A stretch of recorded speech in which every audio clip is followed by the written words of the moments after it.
HOA sold my ranch while I was away. But the army returned to take it back. It started with a letter. I was halfway across the world, serving my country, when I received a shocking piece of news. The HOA sold my ranch. I was furious. But it didn't stop there. The story didn't end with me losing everything. No. Something bigger was about to happen. Something that would make the HOA wish they had never crossed me. Because when I returned, I wasn't the only one fighting for what was mine. The army was coming, and they had a plan of their own. What happens next will shock you. Welcome to HOA Secrets Uncovered. I'm Mark. And today, I'm about to tell you the story of a battle you won't believe. I live in a quiet suburban town, where everything is supposed to be peaceful, until the HOA decided to stir things up. I'm not your typical homeowner, but this story isn't about me. It's about what happens when the little guy stands up to the system, and how sometimes karma isn't as far away as you think. Now sit back, because this story is going to take you on a ride, from a quiet ranch to an explosive showdown that nobody saw coming. When I first got the letter, I thought it was just another piece of junk mail. Something about HOA regulations. Nothing unusual. But then I read it again, and something didn't feel right. I was thousands of miles away, stationed overseas, doing my job, trying to stay focused. The last thing I needed was to worry about the stupid rules of a suburban neighborhood I barely knew anymore. The HOA had always been, well, a bit of a joke.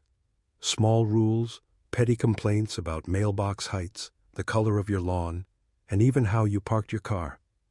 But when I signed the papers to buy the ranch, I didn't think twice about it. I mean, what was there to worry about? It was just land, right? My neighbors had always been friendly, mostly retired folks who didn't mind a little bit of dust on the fence or maybe a tree branch that had stretched a little too far into the street.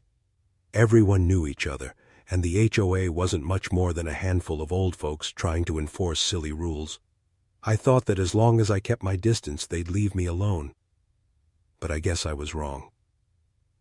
I remember sitting there on my bunk, staring at the letter. The envelope looked like any other. The HOA logo at the top was printed with a sort of cold corporate perfection, as if they were proud of themselves. And yet, there was something about the way they wrote it that made my skin crawl. Violation of property standards, it said in big, bold letters. I was confused at first. I hadn't even been home to break any rules. What could they possibly be talking about? My ranch was far out of sight, away from prying eyes. I couldn't even remember the last time anyone from the HOA actually visited. So what was going on? The letter went on in the most passive-aggressive way possible, detailing a supposed violation with my property. Apparently, my fence had exceeded the height limit and was deemed unsightly by the board. What? It was a wooden fence. It had been like that since the day I moved in.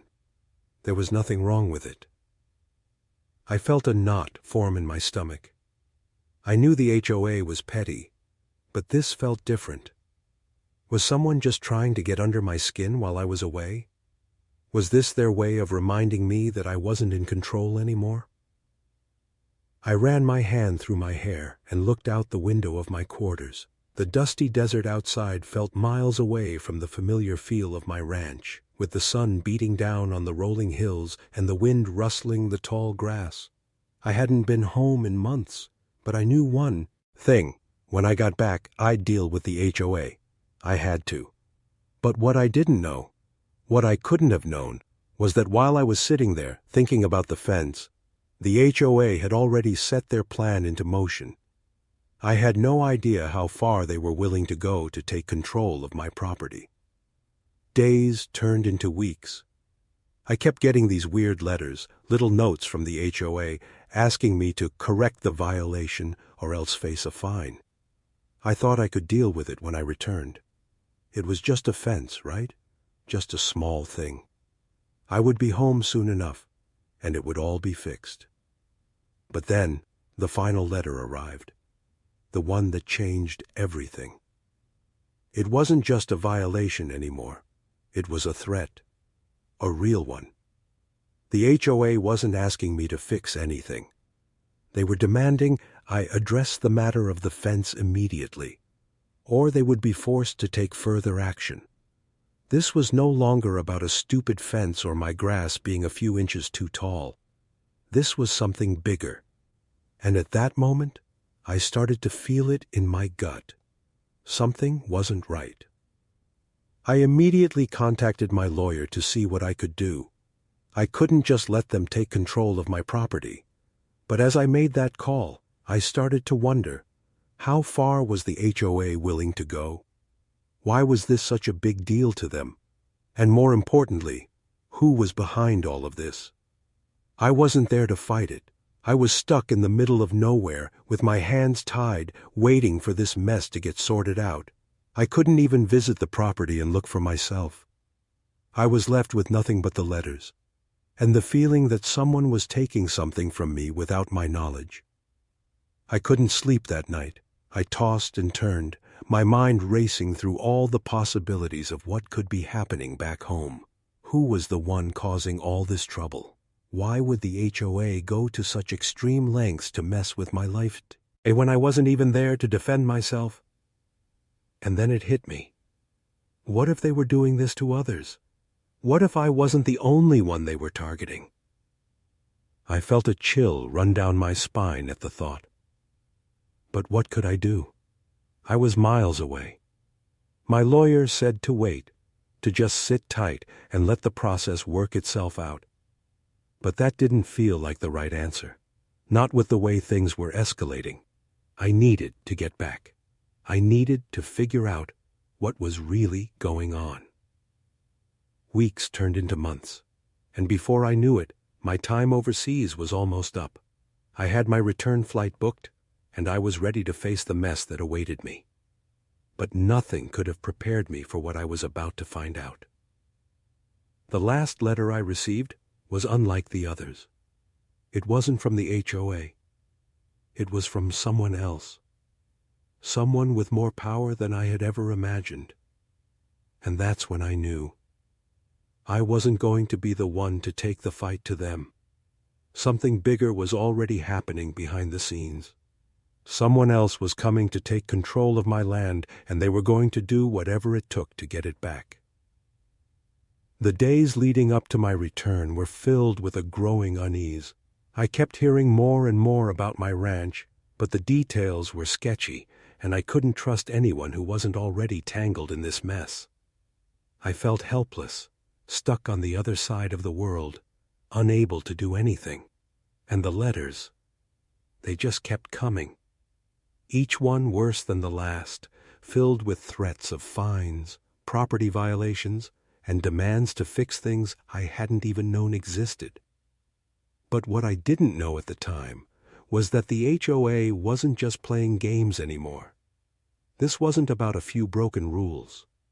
This was about control. When I finally landed, the rush of emotions hit me all at once. It was supposed to feel like a relief, coming back home after so many months away, but instead, I felt a deep sense of dread. The moment my boots hit the ground, I was already thinking about the fight that awaited me. I had no idea how bad things had gotten or how much power the HOA had accumulated in my absence. Driving through the neighborhood felt strange. The streets looked the same, but something was different. The lawns were greener than I remembered, the trees trimmed just right. Everyone seemed to be watching me as I passed, and it made me feel like I was the one who didn't belong anymore. It wasn't just the HOA that had changed the place. It felt like the whole community had become a different version of itself, a more controlled version. I pulled up to my ranch, hoping for some semblance of peace, but what I saw left me frozen in place. The fence, the very one that had caused all this trouble, was gone. Not just the part that was too high, but the whole thing. gone. I stared at the empty plot where my fence once stood, the space between my land and the next house now open for all to see. My heart sank. I knew they were petty, but this was something else. I stepped out of the truck and walked up to the property line, my boots crunching on the gravel. I could feel the heat of the day pressing in on me, the sun burning down as I surveyed the damage. The grass had been mowed neatly in the front, but beyond that, I could see the small signs of neglect. The barn was a little run down. The garden was overgrown. It wasn't much, but it was mine. And then I saw it. An official-looking notice on the door. My stomach dropped. I opened the letter carefully, trying not to rip it. As I read the first few lines, I felt the anger rise up in my chest again. It was from the HOA, but this time it wasn't just a complaint. They were claiming ownership of the land. It felt unreal, like something out of a bad movie. They had taken my property while I was away. They had sold it. They had made their own decisions about what was best for my land, and now they were treating me like an outsider in my own home. They didn't just want to fine me or tell me to fix the fence anymore. They wanted everything. I crumpled the letter in my hand, my knuckles white from the grip. I couldn't believe it. Just as I was about to throw the paper on the ground, I heard a car pull up behind me. I turned, expecting to see some nosy neighbor, or worse, the HOA president. But instead, I saw something I never expected. A military vehicle. I froze. It wasn't just any vehicle. It was a military jeep, one that had been parked in front of my ranch as if it belonged there. A man in uniform stepped out, a soldier I didn't recognize. "Can I help you?" I asked, trying to hide the confusion in my voice. He looked at me for a long moment, as if sizing me up. Then he spoke in a calm but firm tone. "I'm here to secure the property. This land is under military protection now." I blinked. "What? Military protection? Wait, what are you talking about?" I stammered. "This is my ranch. I'm the owner. You have no right to be here." He didn't flinch. Instead, he pulled out a document from his jacket and handed it to me. I took it, my hands shaking as I read the contents. The document stated that the property had been officially reclaimed by the military, under some law I didn't understand. The HOA had somehow transferred the ownership to the government, and now the military had full authority over the land. This was madness. How had the HOA managed to do something like this, and why? Who had the power to just take my ranch and give it away like that? I stood there, stunned. My brain couldn't keep up with what was happening. I wanted to argue, to shout, to demand answers, but the soldier's presence was like a wall, blocking me from doing anything. It wasn't just the HOA anymore. It was the government, the military. I had no power, no control. And then, before I could say another word, the soldier turned and walked back to his jeep, leaving me standing there in the heat, holding the crumpled letter, trying to make sense of the nightmare unfolding in front of me. As I watched him drive away, the full weight of what had just happened started to sink in. The HOA had played me. They had used their petty rules to take everything I worked for, and now they had handed it over to the military. There was no going back now. But here's the thing. It wasn't just my property they had taken. No, it was my dignity, my trust, my sense of control. I had been blindsided by the very people I thought I could trust, the ones who were supposed to protect my interests. And now I was left with nothing but an empty ranch and a pile of unanswered questions. What could I do? How could I fight back against an organization this powerful? Against the HOA, the government, and the military all working together? Was there any hope left for me to reclaim what was mine? It was hard to shake off the image of that soldier, walking away like he owned the place. I couldn't believe it. My ranch, the land I had poured my sweat and soul into, was now in the hands of the military. The HOA had pulled this off somehow, and I was left standing there with nothing but a crumpled letter and a whole lot of questions. The next few days were a blur. I spent most of my time trying to make sense of what had happened. I tried, contacting everyone I could think of, my lawyer, the local authorities, even some of the neighbors who might know what was going on. But each call led to more dead ends. Everyone seemed to know something, but no one could give me a straight answer. It was like I was the only person who didn't get the memo. The more I dug into this, the more I realized just how far the HOA had gone. This wasn't a simple dispute over a fence anymore. This was something far deeper, something much darker. I even tried to talk to some of my old neighbors. I figured maybe they had seen something. Maybe they had heard about the takeover before I got back. But when I knocked on the door of one of the closest houses, an elderly couple answered, their faces tight with anxiety. "Oh, we didn't want to get involved," the woman said nervously, glancing over her shoulder like she was afraid someone would see her talking to me. "The HOA's been changing things. They've been pushing people around for a while. We all just kept our heads down." "You don't understand," I said, frustration bubbling up. "They sold my property. The military is here now and no one seems to care. What do you know about this?" The man shook his head, his wrinkled face full of regret. "They've got the whole neighborhood under control now. If you say anything, they'll come after you too." It was like a punch in the gut. I couldn't believe what I was hearing. It wasn't just my ranch anymore. It was the entire neighborhood. Everyone was afraid to speak up. Everyone had been forced into silence by this invisible force, this HOA that now had the power to do whatever it wanted. But I wasn't going to be silenced. I couldn't just walk away from this. I had worked too hard, too long for this land, for this life. I wasn't going to let the HOA and the military steal it from me. That night, I sat in my truck in front of the ranch, watching the place like a hawk. The lights from the military jeep still flashed on and off every now and then, like a constant reminder that I was being watched. I had no idea what to do next, but I knew one thing for sure. I couldn't just let them take everything without a fight. I had to find out what had happened to my property, how it was taken, and who was really behind this. And I wasn't going to stop until I knew everything. So, I decided to pay a visit to the HOA office. It wasn't far from here, tucked between a few strip malls and some rundown apartment buildings. I knew this was risky, but at that point, I was running out of options. The military was in charge now. The HOA had done whatever it wanted.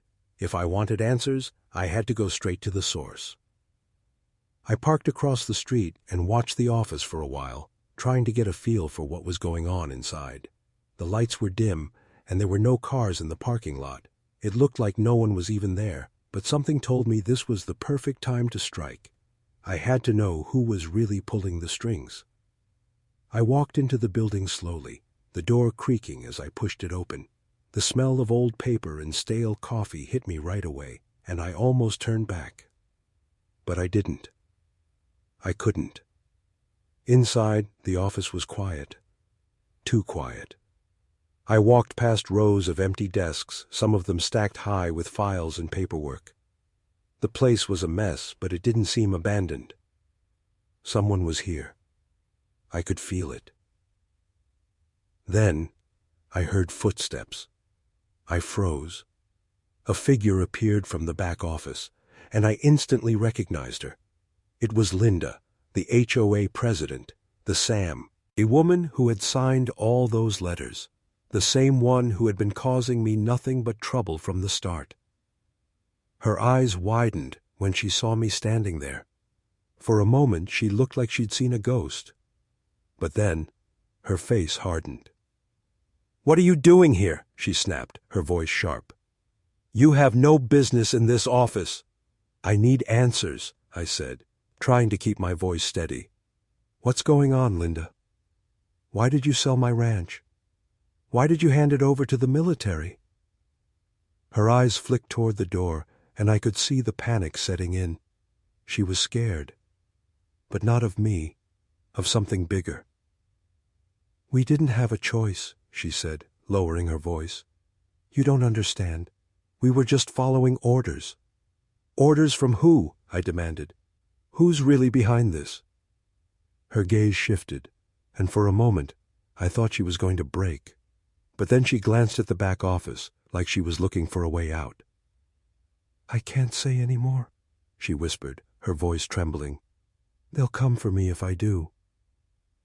Before I could ask another question, she spun around and disappeared into the back room, leaving me standing there in the eerie silence of the office. I didn't know who they were, but I knew I had to find out. I had to get to the bottom of this, even if it meant risking everything. But what if Linda was right? What if I was in over my head? Who exactly was controlling the HOA, and how far would they go to keep their secrets hidden? I spent the next few days like a man on a mission, trying to piece together the broken fragments of the nightmare I'd stepped into. I couldn't just leave things as they were. I had to figure out who was truly pulling the strings and why they were so determined to take everything from me. Linda's cryptic words, "We were just following orders," echoed in my mind. I had no idea what it meant, but I knew it was the key to everything. The more I thought about it, the more I realized something. Linda wasn't acting alone. She was scared too. Someone else was behind all this. Someone powerful enough to control the HOA, manipulate the military, and steal my land without anyone batting an eye. But who? I knew I had to find out. I started by revisiting the neighborhood. I needed to talk to people, get more information. The military had been posted up near my ranch, and I was pretty sure they weren't just keeping an eye on me. They were keeping an eye on the whole damn neighborhood. Every time I drove through, I saw soldiers patrolling the area, making sure no one got too close to the ranch. It wasn't just about securing the land anymore. It was about control. As I drove through, I noticed something strange. The neighborhood looked different. The streets were cleaner than I remembered, almost unnaturally so. The lawns were freshly mowed, the bushes trimmed perfectly. But it wasn't just the landscaping, it was the people. They were different too. They all seemed nervous, eyes darting around, whispers that stopped the moment I got too close. It felt like everyone was walking on eggshells. I parked my truck a few blocks away and decided to take a walk. As I strolled down the sidewalk, I caught glimpses of familiar faces, but none of them made eye contact. They all looked like they were in on something I wasn't. It was unsettling. That's when I saw him, my old neighbor, Mr. Jenkins. He was one of the few who wasn't afraid to speak his mind. I'd had a few chats with him before I left for deployment, and we'd always gotten along. But when I walked up to his porch, he didn't heavy and look up.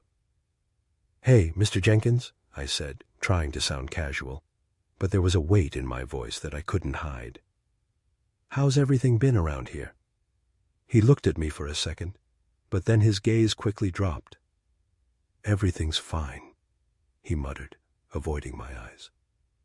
"Everything's just fine." I could tell something was off. Mr. Jenkins was usually talkative, but now he seemed guarded, like he was hiding something. I sat down beside him, my eyes never leaving his face. "What's really going on, Jenkins? The neighborhood's acting weird. People are acting weird. What do you know about the HOA? About what's happening with my ranch?" He didn't answer right away. He just stared at the ground, shifting his weight uncomfortably. I could see the sweat forming on his brow. Then, after what felt like an eternity, he finally spoke, his voice barely above a whisper. "You don't know, do you?" he asked, glancing around to make sure no one was listening. "The HOA, it's not just the board anymore. They've got people backing them up, big people, powerful people, people with connections." I leaned forward, my heart racing. "Who are these people, Jenkins? Who's behind all this?" He shook his head, looking around nervously again. "I don't know for sure, but I've heard whispers, rumors. There's talk about corporate interests, some real estate development project that's coming to the area. They want your land, man. All of it. They've been trying to get it for years." My blood ran cold.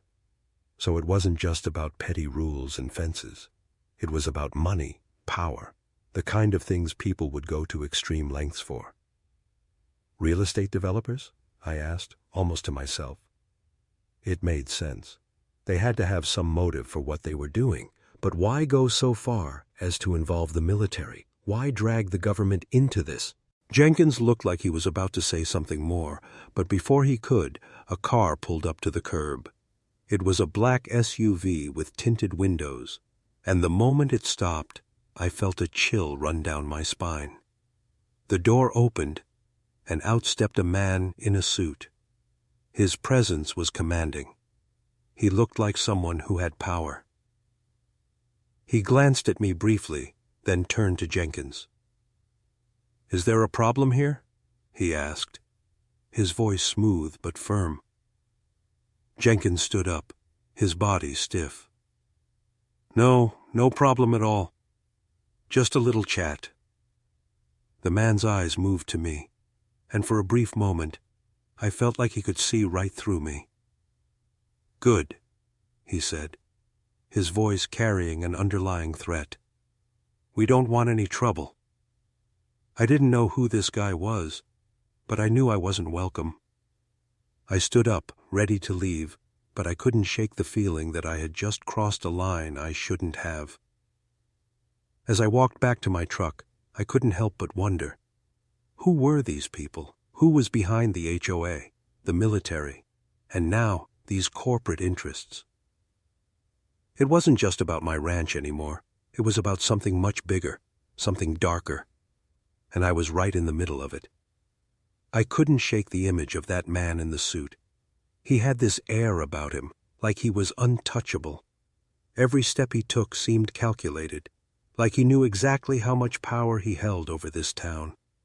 I had seen people like him before, in movies, in the kind of stories where the bad guy always had something up his sleeve, where you knew the stakes were high but never really understood just how far they'd go. And that's exactly how I felt now. I wasn't just fighting the HOA anymore. I was up against something far more dangerous. A well-oiled machine made of corrupt developers, shady businessmen, and, if Jenkins's whispers were true, some people with connections that reached into places I couldn't even begin to comprehend. But I couldn't back down now. I spent the next few days laying low, trying to get my bearings, thinking about the next move. But every time I tried to make a plan, I hit another dead end. The more I dug into this mystery, the more I realized how deep it went. There were no simple answers. The military was still posted up near my ranch, and the HOA kept sending me letters, each one more threatening than the last. Every corner I turned seemed to have a shadow lurking behind it. Then, things took a turn. I was driving through the neighborhood one night, the streetlights flickering like they were tired of shining, when I saw it. A truck, parked on the edge of my property. I couldn't see who was inside, but the engine was running, and the headlights were aimed directly at the ranch. For a moment, I thought it was one of the soldiers, or maybe another government official. But something didn't sit right with me. I pulled over a few blocks away, trying to keep my distance but still get a good look at the truck. I needed to know who was out there. What were they up to? The only way to get answers was to confront them. I grabbed a flashlight from the glove box, my heart pounding in my chest as I slowly made my way toward the truck. I stayed low, crouching behind the bushes, careful not to make a sound. The last thing I needed was to alert whoever was in that truck. As I got closer, I could see two figures inside. One was in the driver's seat, and the other was in the passenger seat, but neither of them seemed to be doing anything. They just sat there, staring ahead. I could feel my palms start to sweat, the anticipation building as I wondered what the hell they were waiting for. I almost stepped out of the shadows when the driver suddenly moved, reaching into the glove compartment. The passenger turned toward him, their faces just barely visible in the dim light. "Do you think he'll figure it out?" the passenger asked, his voice barely audible. "I don't know," the driver replied, pausing for a moment. "But if he does, well, it won't matter. We have him in check." My heart skipped a beat. What did he mean by that? Who were they talking about? And why the hell was I being kept in the dark about all this? I stayed hidden, unable to move, as the two men continued their conversation. "We can't let him get any closer," the driver added, a note of urgency creeping into his voice.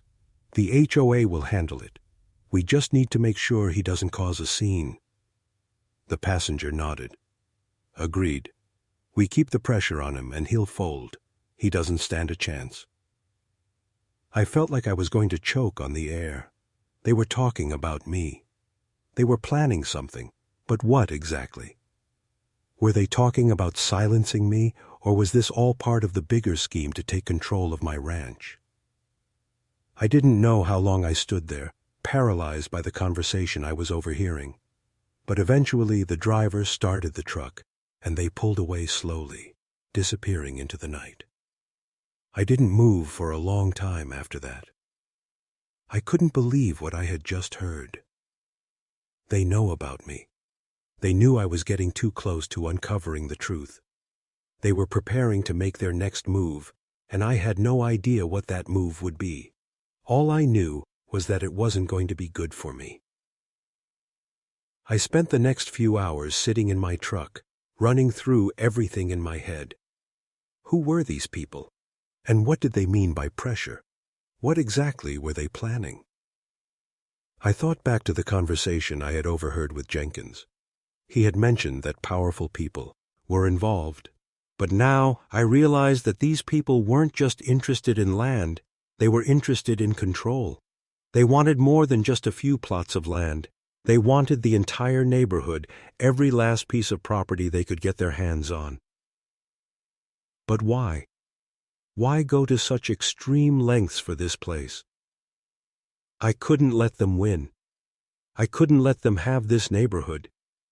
My ranch wasn't just a piece of land to me. It was my home. It was my life.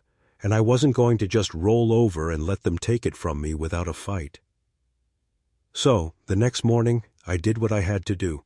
I went straight to the one place I had been avoiding, the HOA office. It was time to confront them, to get the truth, no matter what it took. When I got there, I noticed something different. The door was locked. The blinds were drawn. No cars in the parking lot. It looked deserted. But I knew better than to assume they weren't in there. The game was changing, and I could feel it in the air. I wasn't leaving without answers. I pulled out my phone and started recording. I wasn't going to let them deny what was going on. I wasn't going to leave until I had the truth in my hands.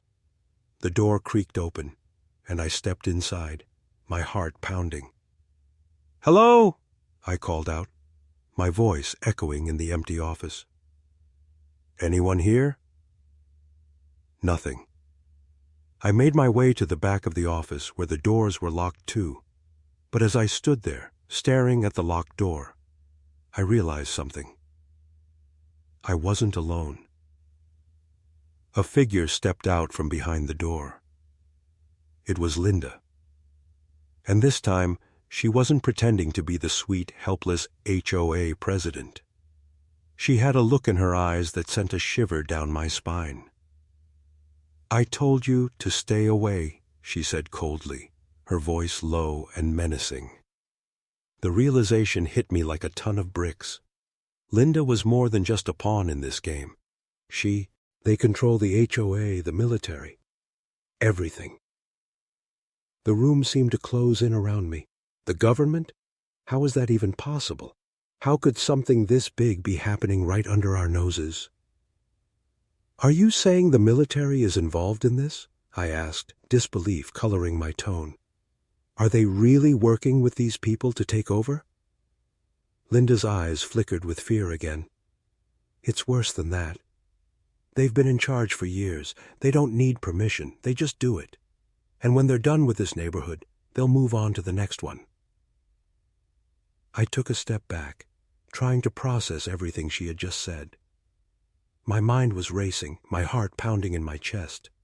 How could something like this happen? How had they managed to infiltrate everything? The HOA, the military, even the local government. I needed to know more. I needed answers, but I could feel the weight of this looming over me. It wasn't just about getting my ranch back anymore. This was about something much bigger, something I had no idea I was even involved in.